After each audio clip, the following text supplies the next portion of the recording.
शारदां देवी रामकृष्णं जगद्गुरुं पादपद्मे तयो श्रुत्वा प्रणमामि मुहुर्मुहुः। नमः श्रीयतिराजाय विवेकानन्दसूरये सच्चित्सुखस्वरूपाय स्वामिने तापहारिणे।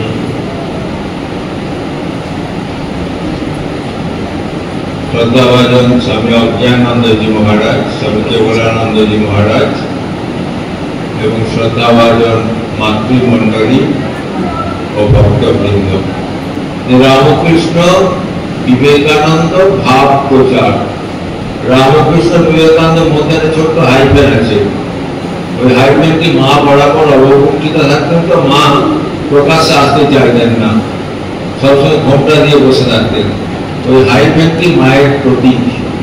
রামকৃষ্ণ সারদা বিবেকানন্দ ভাব প্রচার পরিষদের আসলে ওই মাকে হাইফেনের মধ্যে রেখে দেওয়া হয়েছে। তাহলে উদ্দেশ্য হচ্ছে রামকৃষ্ণ সারদা বিবেকানন্দের ভাব প্রচার করা। সেই ভাবটি কি এক্ষুনি মহারাজ একটু আলোচনা করছে একটু আগে। সেই আলোচনায় ঢোকার আগে রামকৃষ্ণ বিবেকানন্দের ভাবটি কি এই আলোচনায় ঢোকার আগে শ্রী রামকৃষ্ণদেব কথিত একটি গল্প বলি। যারা কথামৃত পড়েছেন, শ্রী রামকৃষ্ণ কথামৃত পড়েছেন, তারা দেখেছেন কথামৃতের মধ্যে বহু গল্প আছে। ঠাকুর গল্প বলার বাদশা ছিলেন। এই একটি কথা আপনাদের প্রতি সময় একটা গল্প শোনাব, কখনো উপমার সাহায্যে, কখনো কাহিনীর সাহায্যে ঠাকুর তার নিজের বক্তব্য বোঝাতেন। সেরকম একটি গল্প এখানে উপস্থাপন করি। প্রথমে একটি বিরাট পুকুর আছে। সেই পুকুরে এক জেলে এসে জাল ফেলেছে। এখন পুকুরে তো অনেক মাছ আছে, সেই মাছগুলোর মধ্যে কতগুলো মাছ বড্ড চালা। তারা যখন দেখলো জেলে জাল ফেলেছে, তারা সুরসুর করে এসে ওই জেলেটার পায়ের কাছে দাঁড়িয়ে গেল। এবং জেলে যখন জাল ফেলে তখন নিজের পা থেকে দূরে জালটা ফেলে, নিজের পাকে জড়িয়ে কখন জাল ফেলা চলে। যে মাছগুলো জেলের পায়ের কাছে দাঁড়িয়ে গেল, সে মাছগুলো কখনোই জালের মধ্যে পড়লো না, খুব স্বাভাবিক। কিন্তু বাদ বাকি মাছগুলি জালের মধ্যে ঢুকে গেল। আর জালের মধ্যে যারা ঢুকে গেল তাদের মধ্যে কতগুলো মাছ বুঝলো, খুব শেয়ারা মাছ, বুঝে ঘরে সফরাজ হয়েছে, তো জালে বাঁধা পড়েছি, এক্ষুনি আমাদেরকে হিলির করে টেনে তুলবে। আর ডাঙায় তুললে তো নিশ্চিত মৃত্যু। আমরা জলের জীব, ডাঙাইতে বাঁধবো না, মারতে হবে না আমাদের কষ্ট করে, জলে উঠলেই মরে যাবো। তারা তাই সেই জালের মধ্যে ঢুকে ধপাং ধপাং করে লাফাতে আরম্ভ করলো। কি করে জাল থেকে বেরিয়ে যাবে, খুব লাফাচ্ছে, খুব লাফাচ্ছে। লাফাতে লাফাতে কোনো একটা দুটো মাছ ভাবতে বেরিয়ে যায়। যখন বেরিয়ে যায় তখন জেলে বলে, যা বড় মাছটা বেরিয়ে গেল। বাদ বাকি কতগুলো মাছ থাকে এত কুমে, একবারে কুমের বাদশা। তারা করলো কি, জালটা নিয়ে জালের মধ্যে মুখটা গুঁজে দিয়ে একবার সৎসর্গ তাদের যেখানে কাদা আছে সেই কাদায় গিয়ে ঢুকে পড়ে। বড় বাকি নিরাপদ আশ্রয় চলে এলাম। এই কাদার মধ্যে কেউ ঢুকতে পারবে না, কেউ দেখতে পাবো না আমাদেরকে। আমরা এখানে বেশ শুতে থাকবো, একটা ঘর পেয়েছি, এই ঘরটাকে নিয়ে বেশ সুন্দর কাদার মধ্যে থাকবো। জানে না যে একটু পরেই জেলে যখন হিলকে তুলবে, টেনে তুলবে, তখন কাদা টাদা সুতো সব সুতো উঠে আসতেও জানে না তারা। এই যে চার রকম মাছ দেখলাম আমরা। একরকম মাছ হচ্ছে কখনো জালে বদ্ধ হলো না, জেলের পায়ের কাছে দাঁড়িয়ে থাকলো। আর তিন রকমের মাছের মধ্যে এক রকমের মাছ, তিন রকমের মাছের মধ্যে এক রকমের মাছ সবাই বদ্ধ হয়ে গেল। কতগুলো মাছ বেরিয়ে আসার চেষ্টা করছে, চেষ্টা করি সবাই করছে, কয়েকটা বেরিয়ে এলো। বেরিয়ে আসার চেষ্টা করা কতগুলো মাছ পেলাম, বেরিয়ে আসা কতগুলো মাছ পেলাম, আর কতগুলো মাছ সেই পাকের মধ্যে মুখ মুজে পড়ে থাকা মাছ পেলাম। চার রকমের মাছ পেলাম। এই চার রকমের মাছের সঙ্গে শ্রীরামকৃষ্ণদেব আমাদের তুলনা করতে, আমরা জীবের, আমরা মানুষেরা ঠিক এই চার রকম। ভগবান তো মায়ের জাল বিছিয়ে দিয়েছেন সুন্দর করে। মজা হচ্ছে তিনি নিজেই ভিন্ন ভিন্ন জীবের রূপ ধারণ করলেন। তিনি মানুষ হলেন, তিনি কুকুর হলেন, তিনি গরু হলেন, সব হলেন। নিজেই যাতে ঘুরে থাকতে পারি, খেলাটা বেশ চলে, তিনি খেলতে ভালোবাসে, যাতে খেলাটা বেশ চলে, সেজন্য জালটি ফেলে দিলেন, মায়ের জাল পিছিয়ে দিলেন। পিছিয়ে দেওয়া মাত্র যখন জাল গোছাচ্ছেন কতগুলি মাছ, কতগুলি ব্যক্তি, কখনোই সে মায়ের তলে বদ্ধ হচ্ছে, সে আগিয়ে এসে ভগবানের পায়ের তলায় আশ্রয় নিয়ে নিয়েছে। এই নারদাদি বলে, নারদ, সুখদেবাদি, ইদানীকালে নরেন্দ্রাদি, এরা সব ওই রকম মাছ। প্রথমে ভগবানের পায়ের কাছে আশ্রয় নিলেন, ভগবানের চরণ ছাড়ার করছেন না, তারা কখনো সংসারে বদ্ধ হলেন না। বাকিরা আমরা তো বাধা পড়ে গেলাম। তার মধ্যে যারা বাধা পড়লাম, তার মধ্যে আমরা এই গুটি কয়েক লোক এখানে যারা বসে আছি, আমরা চেষ্টা করছি, লাফাচ্ছি, খুব লাফাচ্ছি, ধবন ধবন করছি, বাবা বাধা পড়েছে যারা বেরুতে হবে, লাফালাফি করছি। কে বেরিয়ে যাবো জানি না আমরা, কিন্তু সবাই লাফাচ্ছি আমরা যারা এখানে বসে আছি। এই যে আমরা যারা বসে বসে ভাবছি কি করে বেরিয়ে যাবো, লাফাচ্ছি, আমাদেরকে বলে মুমুক্ষু। মুমুক্ষু মানে মুক্তি পেতে ইচ্ছুক। মুক্তির ইচ্ছা হচ্ছে মুমুক্ষা, মুক্তি পাওয়ার ইচ্ছুক, মুক্তি পেতে ইচ্ছুক হচ্ছে মুমুক্ষু। আমরা হচ্ছে মুমুক্ষু জীব।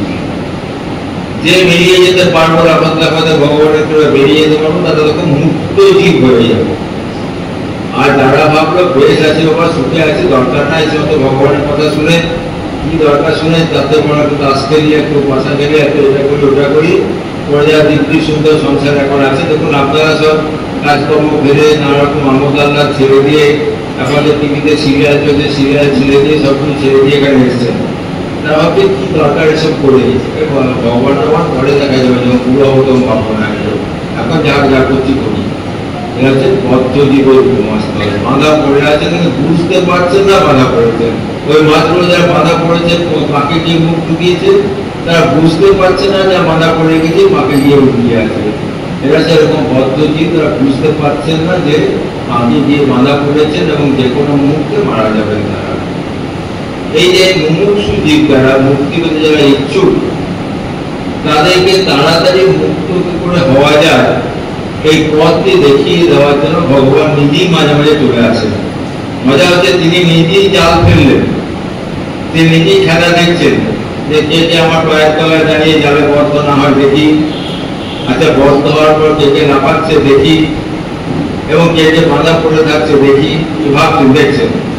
যখন কয়েক লোক লাফাচ্ছে, বেরিয়ে যাওয়ার চেষ্টা করছে, তো তাদেরকে সাহায্য করার জন্য ভগবান দ্রুত নেমে আসেন। আর যারা বদ্ধ আছেন তাদের কাছেও একটা মেসেজ, একটা সংবাদ পাঠাতে থাকেন, ওরে বাঁধা পড়েছিস, বেরিয়ে আয়, বেরিয়ে আয় বলতে থাকেন। এই বেরিয়ে আসার জন্য যদি আহ্বান করতে থাকেন, বা যারা বেরোতে চাইছে তাদেরকে যে পথ দেখাতে আসেন, আমরা তাদেরকে বলি অবতার বা আচার্য। কাউকে বলি কেউ অবতার, কেউ আচার্য। ভগবান শ্রী চৈতন্যদেব অবতার, শ্রী ভগবান শ্রীকৃষ্ণ স্বয়ং অবতীর্ণ হলেন চৈতন্য রূপে। শ্রীমতী এবং শ্রীকৃষ্ণের একত্রিত রূপ করতেন ভগবান শ্রী চৈতন্য, সবাই এটা আমরা বিশ্বাস করি। তিনি এসে মানুষকে একটা পথ দেখালেন, বলে দেখো বাবু, ওই কঠিন যাগ যজ্ঞাদি করার মতো সামর্থ্য তোমাদের নেই, মনে করছে না, সামর্থ্য তোমাদের নেই, নাম করো, খুব নাম করো, নামেতেই মুক্তি। হরের নাম, হরের নাম, হরের নামই বা কেবলম কালো নাস্তি এব, নাস্তি এব, নাস্তি এব গতিরন্যতা। হরির নাম, হরির নাম, হরির নামই একমাত্র আশ্রয় করো, শিখিয়ে দিয়ে মানুষকে হরিনাম করতে আরম্ভ করলো। কিন্তু মজা হলো, কিছুকাল পরে হরিনামটা একটা মেকানিক্যাল ব্যাপার হয়ে গেল, একটা যান্ত্রিক ভাবে নাম করে যাচ্ছে, মন পড়ে আছে অন্যদিকে। ওই দেখবেন যখন যারা স্কুলে পড়ান, দেখবেন আচ্ছা আমি যে শিক্ষকতা করেছিল এই খ্রিস্টান বলি, যখন পড়ায় দেখেছি কিছু কিছু ছেলে বসে আছে ঠিক ক্লাসে, কিন্তু মন তার চারটে ঘুরে বেড়াচ্ছে, বিশেষ কি হয়ে বসে আছে, কিন্তু মন তার বহুদিকে ঘুরছে। এরকম হরিনাম করছে, কিন্তু মন তার বহুদিকে ঘুরছে। কোথায় কোন মাছটা ভালো আছে, কোথায় কোন লতাটা ভালো হয়েছে, নানা রকম চিন্তা করে যাচ্ছে। ওই ঠাকুরদা বলছে এদিকে হরিনাম করছে, এই আঙুলটা বাইরে থাকে, হরিনামের মাথা এই আঙুলটা বাইরে আছে, মাছ কিনতে গেছে, ওই মাছটা দেওয়া হরিনাম হচ্ছে, এদিকে হরিনাম ওদিকে মাছ দেখাচ্ছে, ওই মাছটা দাদা না ওটা দিয়েও লাইট করছে। ওইটাকে হরিনামটা ঠিক হচ্ছে, কিন্তু সেটা খুব মেকানিক্যাল হচ্ছে। সেটা একবারে যে খুব খারাপ করবো না, কিছু চলছে, কিন্তু সেটাতে খুব ফলপ্রসূ কিছু হবে না। ওই জন্য শ্রী চৈতন্যদেব চলে যাওয়ার পরে কিছু কাল পরে উনি চলে গেলেন শ্রী চৈতন্যদেব এলেন 1486-তে, আর শ্রীরামকৃষ্ণ এলেন 1834-এ। এই মাঝে 350 বছরটা মানুষের পুরনো অভ্যাস নিয়ে চলছিল, অভ্যাসটা একটু ডাইরেক্ট হয়ে গেছে এখন, তখন ভগবান এলেন আবার রামকৃষ্ণ রূপে এই 1836 সালে। এবার তিনি এসে সেই ভগবান শ্রী চৈতন্য যে কথা বলেছেন সেই কথা উনি বললেন। শুধু একদম আজকালকার দিনে যে আমাদের যে সমস্যা, সেই সমস্যার কথা বুঝে নিয়ে সে অনুসারে করবেন। কিরকম বলবেন? শ্রীরামকৃষ্ণদেবকে অনেকেই জিজ্ঞাসা করছেন, বিশেষ করে গৃহস্থ ভক্ত এবং মুমুক্ষু অবশ্যই যারা মুক্তি পেতে ইচ্ছুক তারা শ্রীরামকৃষ্ণদেবের কাছে যাচ্ছেন, গিয়ে জিজ্ঞাসা করছেন, আচ্ছা সংসারে কেমন করে থাকতে হয়? মাস্টারমশাই শ্রীরামকৃষ্ণ কথামৃতের লেখক শ্রী মহেন্দ্রনাথ গুপ্ত মশাই খুব সুন্দর এই কথাগুলি লিখেছেন। ঠাকুরের কাছে জিজ্ঞাসা করছেন, কখনো তিনি নিজে বিনীতভাবে জিজ্ঞাসা করছেন, কখনো অন্য কোনো ভক্ত কাছে জিজ্ঞাসা করছেন কেমন করে সংসারে থাকতে হয়। ঠাকুর কয়েকটি কথা বলেছেন যে এইগুলি পালন করলে পরে সংসারে থেকেও তুমি সংসারের অতীত অবস্থায় যেতে পারবে, সংসারের বন্ধন থেকে মুক্ত হয়ে যেতে পারবে। তোমাকে লাফাতে যা লম্পজম্প করছো, এই লম্পজম্পটা সিস্টেমেটিক ওয়েতে করো। সেই সিস্টেমেটিক ওয়েটা দেখিয়ে যাচ্ছে, একটা নির্দিষ্ট পথ অবলম্বন করে তুমি চেষ্টা করো, নিশ্চয়ই তুমি মুক্ত হয়ে যাবে। ওখানে ভগবান শ্রী চৈতন্য বলেছেন তিনটি সাধনের কথা বলুন। একটা হচ্ছে নামে রুচি, জীবে দয়া, বৈষ্ণব পূজন। বলছেন এই তিনটি করতে হবে। এবং ওই তিনটি করার জন্য আরো বললেন, ব্রাহ্ম কথা না কহিবে, ব্রাহ্ম কথা না শুনিবে, ভালো না খাইবে আর ভালো না করিবে। কোথাও ব্রাহ্ম কথা আছে, কোথাও ব্রাহ্ম কর্তা আছে। ভালো না খাইবে আর ভালো না করিবে, অমানি মানদ কৃষ্ণ নাম সদা লবে, ব্রজে রাধা কৃষ্ণ সেবা মানসে করিবে। এই বিধানদের শ্রী চৈতন্যদেব শ্রীরামকৃষ্ণদেবের বিধানদের কি ওই নামে রুচি তারও ছিল, এরও আছে।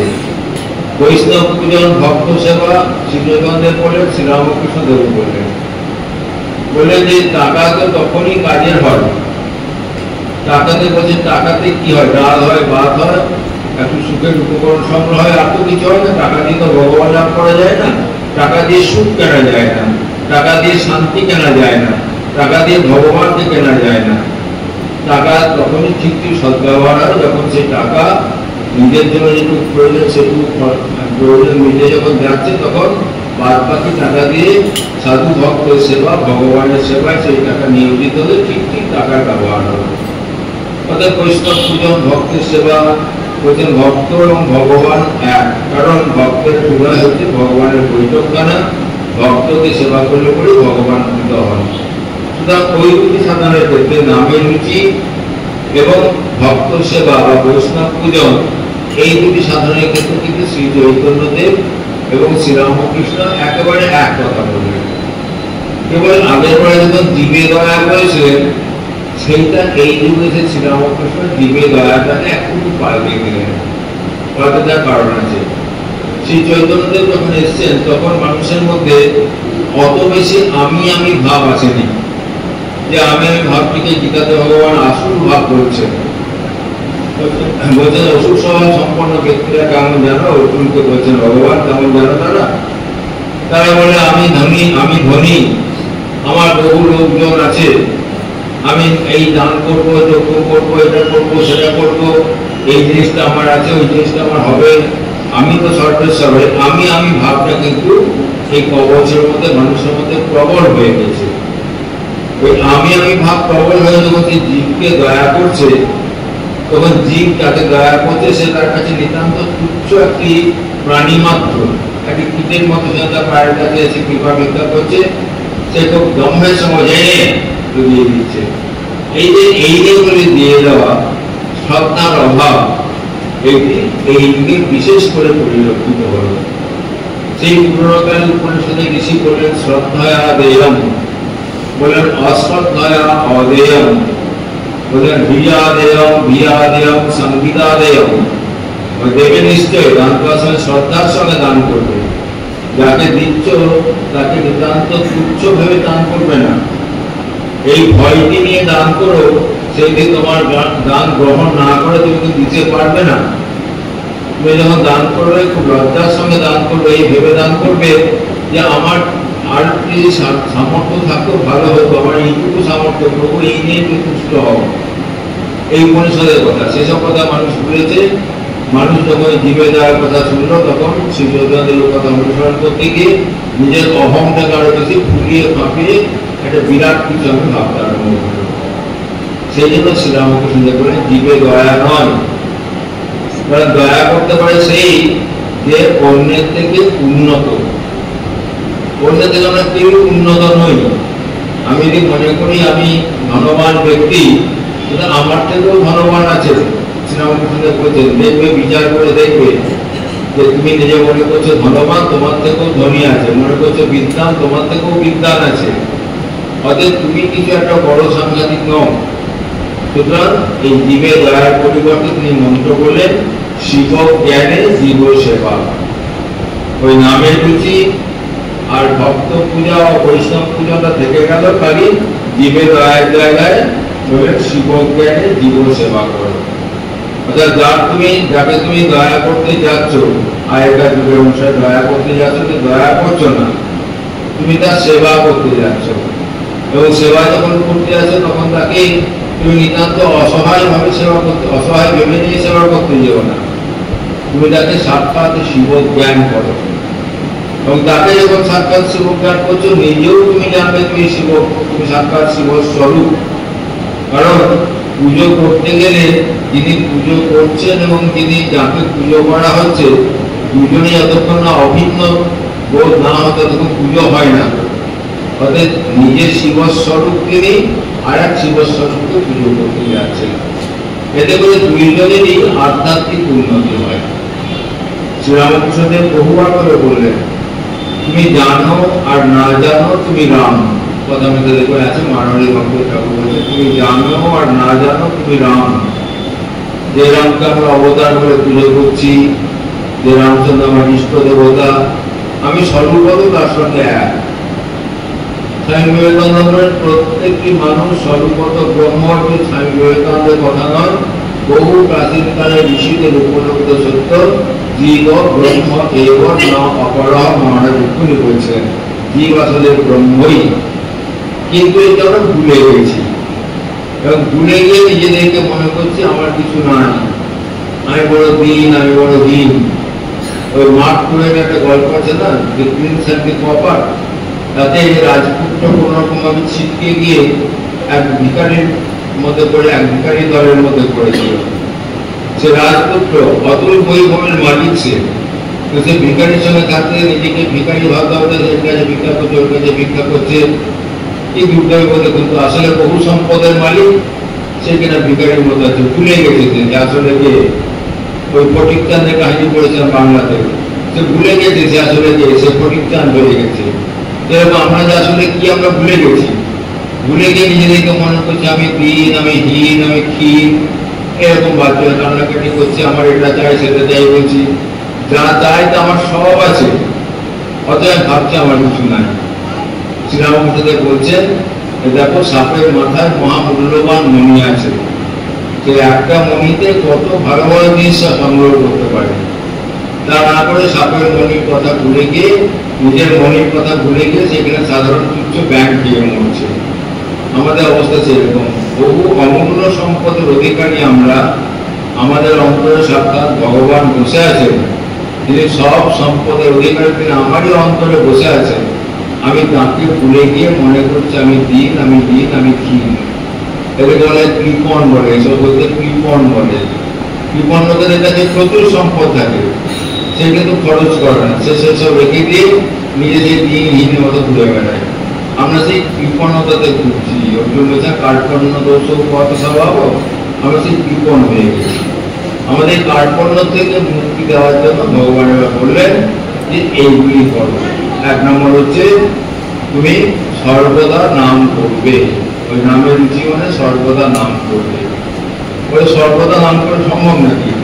সংসারে কত কাজ আছে। মা বলে সর্বদা নাম করলে রান্না কি করবে কে? সর্বদা নাম করলে ছেলেকে খাওয়াবে কে? মা বলতেই পারে। বাবা বলে সর্বদা নাম করলে অফিসে যাবে কে? ছেলে বলবে সর্বদা নাম করলে করবো কেমন করে? শ্রীরামকৃষ্ণ বলে দুটোই একসঙ্গে চলবে, এবং সেটা যে সম্ভব ওই যে দেখানোর জন্য এবারে তিনি মা শারদাকে সঙ্গে করে নিয়ে এলেন। মা শারদা সংসারের যাবতীয় কাজ করছেন। তার মতো এত বড় কর্মী আর কাউকে কি হবে না। ভালো করে মার জীবনী পড়ে দেখবেন, ভোর থেকে আরম্ভ করে রাত্রে 11টা পর্যন্ত কি সাংঘাতিক পরিশ্রম করছে, কত কাজ করছেন সংসারে। কিন্তু তার মধ্যে মা 1 লক্ষ বার জপ করছেন। মা নিজে বলছেন লক্ষ জপ করতেন। তখন কি করে জপ করতেন? ওদের সমস্ত কাজের মধ্যে সবসময় তার নামও করছি, কাজও করছি। এখন প্রশ্ন আসবে, যেগুলি আমাদের শারীরিক কাজ সেগুলি করার সময় নাম করতে করতে শারীরিক কাজ করতে পারে, কিন্তু মানসিক কাজ, অঙ্ক করছি, হিসেব করছি, বই লিখছি, শাস্ত্র লিখছি, ওর সঙ্গে সঙ্গে নাম করা যাবে? অঙ্ক করবো, নামও চলবে, হতে পারে কখনো? পরবর্তীকালে মা তো সংসারের কাজ করে, মা লেখাপড়ার কাজের কথা বলছি না, পরবর্তীকালে মায়ের এক সন্তান আমাদের সঙ্গে নবম সঙ্গে গুরু স্বামী মাধবানন্দ মহারাজ বলছেন যে সেটিও সম্ভব। তিনি নিজে করেছেন বলেই বলছেন। স্বামী মাধবানন্দ মহারাজ রামকৃষ্ণ সঙ্গের সাধারণ সম্পাদক ছিলেন। রামকৃষ্ণ সঙ্গে যতগুলি শাখা কেন্দ্র, সবগুলি শাখা কেন্দ্র তার নির্দেশে চলে। অতএব এই প্রশাসনের বিশাল কাজ আছে। এর সঙ্গে তিনি খুব পণ্ডিত ছিলেন, বহু গ্রন্থ, সংস্কৃত গ্রন্থ তিনি অনুবাদ করেছেন, বহু গ্রন্থ রচনা করেছেন। এই যাবতীয় কাজ তিনি করছেন, কিন্তু মনের একটা অংশ তার নাম করছে, অন্য অংশ দিয়ে কাজগুলো করতে পেরেছি। সম্ভব হয়েছে। কি করে সম্ভব হয়েছে? একটা প্র্যাকটিক্যাল উপায় হয়েছে।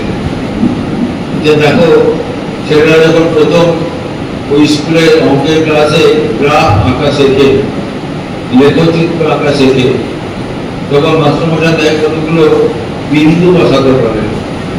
ওই আমাদের যে দুটি অক্ষ আছে, সেই অক্ষ x অক্ষ y অক্ষ ধরে কয়েকটি বিন্দু বসাতে পারে।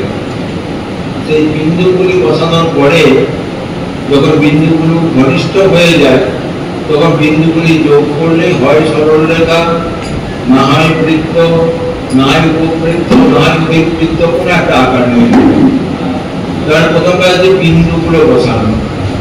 প্রথমে একটা বিন্দু বসানো হলো, বললেন যখন কাজ আরম্ভ করছি একবার ভগবানের নাম জপ করলাম, একটা বিন্দু বসলো। আর যখন ভগবানের যখন কাজ শেষ করছি, মাঝখানে সমস্ত ভগবানের কথা বলে গেলাম, যা কাজ করছি। যখন কাজ শেষ করলাম তখন একটা বিন্দু বসলো, একবার ভগবানের নাম করলাম, একটা বিন্দু বসলো। এরকম কিছুটা চলার পরে, ওই যে দুটো বিন্দু নিয়ে কিছুটা চলার পরে কিছুকাল মনে হবে, আচ্ছা কাজের মাঝে একবার নাম করলেন না কেন? কাজের মাঝে কোনো একটা সময় এক ভাগ একটু করে একটা নাম করলেন। তাহলে এই একটা বিন্দু ছিল, দুটো বিন্দু ছিল, মাঝখানে একটা বিন্দু পড়লো।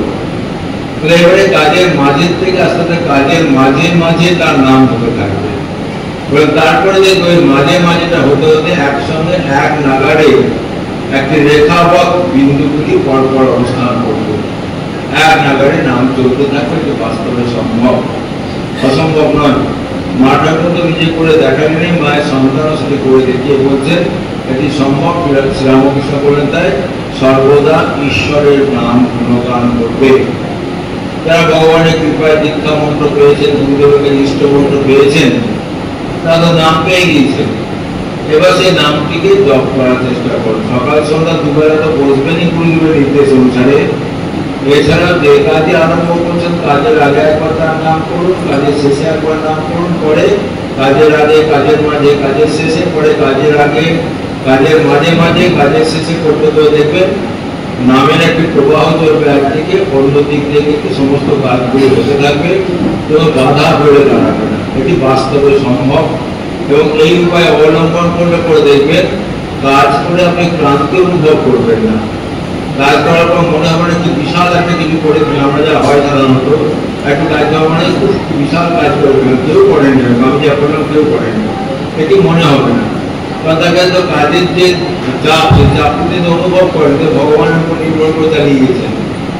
তাই বলেন এটি করতে হবে। এবং সেই জন্যই বলেন তিনি শ্রীরামকৃষ্ণ, এক হাত ঈশ্বরের পাদপদ্মে রেখে আর এক হাতে কাজ করো। কথা মধ্যে দেখবেন ঠাকুর বলছে এক হাত ঈশ্বরের পাদপদ্মে রেখে আর এক হাতে সংসারের যাবতীয় কাজ করো। যখন সময় আসবে দুই হাত তখন খালি হবে, দুই হাতে ভগবানের পাদপদ্মে চেপে ধরো। এই যতদিন মধ্যে সংসারে থাকতে হবে, কাজ আমাকে করতে হবে, কর্তব্য বুদ্ধি যতদিন আমার আছে, একটি হাত ভগবানের পাদপদ্মে রেখে আপনার হাতে কাজ করতে থাকলাম। এই অভ্যাস করতে করতে ভগবানময় জীবন আরম্ভ করবে। কিন্তু এই অভ্যাসের ফলে আর একটা ভয় আছে। এরকম অভ্যাস যারা করে তাদের মধ্যে কিছুকাল পরে একটা অদ্ভুত রকমের অহমিকা এসে হাজির হয়। মনে হয় আমি না ভগবানের কাছে কেউ করে না, সব ফাঁকিবাজ লোকেরা, আমি কত ভগবানকে ডাকছি, এরা সব শুধু বিষয় নিয়ে মত্ত হয়ে আছে। তখন অন্যদের প্রতি একটা হীন বুদ্ধি আছে, যাতে সেটি না আছে সব ধাম, অহংকার মাথা তুললে পরে সব গীতা বেরিয়ে যাবে। সেই জন্য তখন এই অন্যের সেবা করার খুব প্রয়োজন আছে। অন্য কি করছে না করছে দেখার জন্য ভগবান আমাকে পাঠাননি, আমি এখানে আসিনি। আমি কি করছি সেটি ভগবান দেখছেন, আমি কি করছি আমাকে সেটা বুঝতে হবে। সুতরাং অন্যের সেবা আমি করে যাবো, যাতে ঠিক মতো করতে পারি। সেই জন্য বললেন, শ্রীরামকৃষ্ণ বললেন যে মাঝে মাঝে কখনো একটু সংসার থেকে সরে গিয়ে দাঁড়াবে, একটু নির্জনে যাবে, সংসারটা একটু সরে যাও, যে নিজের দিকে তাকিয়ে রাখো, ঠিক চলছে তো ঘড়িটা, ঠিক ঘড়িটা মিলিয়ে নাও, ঠিক চলছে তো। এখন ভগবানের কৃপায় আমাদের অনেক গ্রামে অনেক আশ্রম হয়ে গিয়েছে। যে আশ্রমে যে মন্দির, যে কোনো দেবতার মন্দির হবে না কেন, সেই মন্দিরগুলি কিন্তু একটা আশ্রয় হয়েছে, নির্জন বছর জন্য একটা ভালো আশ্রয়। যখন কোনো মন্দিরে আসবেন, কোনো মন্দিরে যাবেন, তখন আপনার টেলিফোনটি ঘরে রেখে দিন, দিয়ে মন্দিরে যান। সেই সময়ের জন্য ভাববো যে আমার সংসারে কেউ নেই, একমাত্র ভগবান আছেন, আমি আছি, আর কেউ নাই। সত্যি কথা, সত্যি বিচারে ভালো করে বিচার করে দেখলে পরে ভগবান ছাড়া কেউই আপনার সঙ্গে আসে না, কেউ আপনার সঙ্গে যাবে না। আমরা এসেছি সম্পূর্ণ একা, যাবো সম্পূর্ণ একা, একটা কিচ্ছু নিয়ে যেতে পারবো না। সেই গুরু নানকের জীবনে একটা ঘটনা আছে। গুরু নানকের এক শিষ্য ছিল, তার নাম গুণীচাঁদ। গুণীচাঁদ খুব বড় লোক ছিল, কিন্তু কত বিপদ ছিল। তো গুরুদেব ঠিক করে লোকটা একটু সংশোধন করতে হবে। একদিন দেখে বলে, দেখো গুণীচাঁদ, আমার তো বয়স হয়ে গেলে মারা যাবো কদিন পরে, হয়তো তুমিও তো বলবে, ওরা হ্যাঁ নিশ্চয়ই, তুমি মনে তখন চিন্তা কেমন করছো, একটা উপায় যদি করা যাবে, হ্যাঁ হ্যাঁ ঠিক আছে, আমি তো ছুঁচ দিচ্ছি, ছুঁচটা রেখে দাও, তুমি যখন বলবে তো ছুঁচটা সঙ্গে করে নিয়ে যেতে আমাকে দেখাবে, আমি দেখে বুঝি হ্যাঁ এই যে ছুঁচ, ওদের এই যে গুণীচাঁদ, ঠিক কিনা গুণীচাঁদ করে মাথায় বুঝতে পারছে, কিন্তু তার কি করে হবে, ছুঁচ আমি কি করে নিয়ে যাবো, আমি তো আমার শরীরে বিধিয়ে রেখে ছুঁচটা রেখে, শরীরটা বেরিয়ে দেবো আমাকে, আমি তো পারবো না। ছুঁচো নিয়ে যেতে পারবে না, আপনাকে না, ওদের সম্পত্তি কাটবে, কি করছো নিয়ে যাও সঙ্গে করে। এতগুলো মানুষ খেতে পারছে, খাও না, দাও না সম্পত্তিটা, তুমি তাদের ঘুষ হলো, তাই তো আমাদের ঠিক হচ্ছে না, এটা আমি পরিবর্তিত হয়ে গেলে। তাই এটাই ভাবতে হবে, আমরা যখন এসেছি একা যাবো, সম্পূর্ণ একা, কিচ্ছু নিয়ে যেতে পারবো না, কেউ সঙ্গে যাবে না। যারা খুব প্রয়োজন তারাই আমাকে শ্মশানে নিয়ে গিয়ে দিব্যি সুন্দর নিয়ে চলে আসবে। কান্দর বিচার দিন, তারপর সব কান্নাকাটি চলে যাবে, যখন সংসার যেমন চলছিল তেমনি চলবে। আমি যে মরে গেলে একটা অধিকাংশ মানুষই ভুলে যাবে, পৃথিবীতে সম্পূর্ণ মুছে যাবো। এই ভাবনা যদি থাকে, তারপরে যখন মন্দিরে যাচ্ছি এই ভাবনা নিয়ে যাবো, আমার এই সময়টা ভগবান ছাড়া আমার কাছে কেউ নেই, একমাত্র ভগবান আছেন আর আমি আছি। ওই গান আছে, মা আছেন আর আমি আছি, ভাবনা কি আছে আমার, এই ভাবনা নিয়ে মন্দিরে গেলাম, যতক্ষণ থাকলাম ভগবানময় হয়ে থাকলাম। মন্দিরে গিয়ে পরিচিত লোক দেখলো, তার সঙ্গে হাসি বিনিময় করার প্রয়োজন নাই। আমাদের মন্দিরটা হচ্ছে অনেক সময় একটা সোশ্যাল গ্যাদারিং, একটা সামাজিক একত্রিত হওয়ার জায়গা হয়েছে, সেরকম কোনো প্রয়োজন নাই। মন্দিরে যাচ্ছেন সবাই নিজে নিজে ভগবানের কাছে যাচ্ছেন, কেউ কিন্তু মন্দিরে কারোর সঙ্গে কোনো দায় করতে যাচ্ছেন না। আপনি আপনার মতো যান, সেখানে বসুন, যখন মন্দির থেকে আসছেন বাড়িতে ঘুরে গেলেন, ওই সময়টুকু যেন জানলেন আপনি ভগবানময় হয়ে আছেন। আর বললেন এই ভাবকে আসার জন্য মাঝে মাঝে সাধু সংগ্রহ করতে হয়। শ্রীরামকৃষ্ণ বলছেন মাঝে মাঝে সাধু সংগ্রহ করতে হয়। কোথায় পাবো সাধু? লাল কাপড় পরলে, গেরুয়া কাপড় পরলে সাধু হয় না। সাধু হচ্ছেন তিনি যার মন প্রাণ অন্তরাত্মা ঈশ্বরেতে গত হয়েছে, যিনি ভগবান বই আর কিছু জানেন না, তিনি যে কোনো পোশাকের মধ্যে পারেন। যদি সেরকম সাধু না পায়, কত সদগ্রন্থ আছে। শ্রীরামকৃষ্ণ কথামৃতখানা খুলে যদি পড়তে বসে, যদি মনে মনে চিন্তা করি ঠাকুরের যে বর্ণনা দেওয়া আছে, ঠাকুরের ঘরে এবং জিনিসপত্রের বর্ণনা, আমি যেখানে বসে আছি ভাবনা নিয়ে যদি করি, তা সেই পড়ার সঙ্গে সঙ্গে তো ঠাকুরের সম্বন্ধে বহু সাধু সঙ্গ হয়ে যাচ্ছে। ওই সাধু সঙ্গ করতো। সাধু সঙ্গ করলে পরে তখন ভগবানের জন্য সমস্ত ত্যাগ করার পদ্ধতি মনে আসে। ঠাকুরকে জিজ্ঞাসা করি সাধু সঙ্গ করলে কি হয়? ঠাকুর বলছেন যে ওই সাধুরা সবসময় ভগবানকে নিয়ে আসে, তো তাদের দেখলে পরে ভগবানের কথা মনে পড়ে যায়। যে বৃত্তির লোক, সেই রকম বৃত্তির পোশাক পরা লোককে দেখলে সেই বৃত্তির যাবতীয় কথা মনে পড়ে যায়। ঠাকুর বলছে যে কারো কোট পরা লোক দেখলে তোমার উকিলের কথা মনে পড়বে, কোর্টের কথা মনে পড়বে, সব মনে পড়ে যাবে। সাধুর কথা মনে পড়লে ভগবানের কথা মনে পড়ে যাবে। এইটি সঙ্গে সঙ্গে বললেন মাঝে মাঝে বিচার করো, কোনটি সত্য কোনটি মিথ্যা। যদি সত্য সেটিকে ধরে রাখো, যদি সত্য নয় অর্থাৎ যা চিরকাল থাকবে না সেটির সঙ্গে তোমার দূরত্ব বাড়াতে থাকবে। এই ধনে ধনে জড়িয়ে থাকলে পরে যাওয়ার সময় তাদের কথা ভাবতে ভাবতে যাবো। এবং আমাদের শাস্ত্রকার বলেন এই কথা ভাবতে ভাবতে মরি আমরা, সেই গতি প্রাপ্ত হই। জন জন বাপি স্মরণ ভাবম তাজত্যন্তে পারে বরম, সেই ভাব নেই সে জন্মগ্রহণ করে। তত্ত্বম এই গতি, সেই সব ভাব নেই সে তখন জন্মগ্রহণ করে। এখন সর্বদা যেরকম ভাব নিয়ে থাকি, মরণকালে সেই ভাবটি আসবে এবং আমাকে আবার সেই রকম ভাব নিয়ে জন্মগ্রহণ করতে সেই জড়বড়দের কাহিনী আছে। সুতরাং ভালো করে ভেবে চিন্তে দেখতে হবে কোনটি সব, কোনটি চিরকাল থাকবে। চিরকাল থাকবে না ভগবান, তাকে নিয়ে থাকা দরকার। আমি এইটি বুঝেছি বলেই ভগবত প্রসঙ্গ করতে আসছে এখানে। অর্থাৎ সেই ভগবানের কথা চিন্তা করে যাতে সমস্ত দিনটা কাটাতে পারি তার ব্যবস্থা করতে হবে। তাহলে শ্রীরামকৃষ্ণ বললেন 1 নম্বর সাধন সর্বদা ঈশ্বরের নাম গুণগান করতে হবে। ঈশ্বরের নাম গুণগান করার মতো সব থেকে গুরুত্বপূর্ণ বিষয় হচ্ছে ইষ্ট মন্ত্র জপ। কারণ ইষ্ট মন্ত্র মধ্যেই ভগবানের নামও আছে, তার গুণও আছে, সব আছে। ওই যে বীজ মন্ত্রটি, বীজ মন্ত্রের মধ্যে ভগবানের গুণ যাবতীয় বলে দেওয়া আছে। ওই বীজ মন্ত্রের অপার শক্তি, সেই বীজ মন্ত্র সহ মন্ত্র উচ্চারণ করতে থাকলে ভগবানের নাম গুণগান হয়ে যায়। দ্বিতীয় সাধন করলেন মাঝে মাঝে নির্জন বাস করবে। তৃতীয় সাধন সাধু সঙ্গ করবে। আর চতুর্থ সাধন সৎ অসৎ বিচার করবে। পঞ্চম সাধন শিব জ্ঞানে জীবের সেবা করবে। তোমার যতটুকু সাধ্য ততটুকু দিয়ে তুমি জীবের সেবা করো, কিন্তু ভাববে জীব নয়, সাক্ষাৎ শিব যদি সেবা করলে তোমার জীবন ধন্য হয়ে যাবে। এই কথাগুলি শ্রীরামকৃষ্ণদেব বললেন। মা সারদা তার জীবনের রূপ দিয়ে দেখালেন। কত বছর বেঁচে থেকে মা ঠাকুরের প্রত্যেকটি কথা নিজের জীবনের রূপ দিয়ে দেখালেন। স্বামীজি সেই কথাগুলি আমাদের যাতে বুঝতে পারি, আমাদের যুক্তিটা যাতে হয়, সেই যুক্তি দিয়ে কথাগুলি আমাদের কাছে উপস্থাপন করবেন। তাই ঠাকুর মা স্বামীজির কাছে আমাদের অশেষ ঋণ। সেই ঋণ স্বীকার করে তার সেই ঋণ শোধ করার জন্য তাদের কথা শুনে আমরা যাতে চলতে পারি, তাদের কাছ থেকে সেইটুকু আমরা আশীর্বাদ প্রার্থনা করি। আজকে এই শুভ সন্ধ্যায় আপনাদের সকলকে আমার আন্তরিক শ্রদ্ধা, ধন্যবাদ, নমস্কার।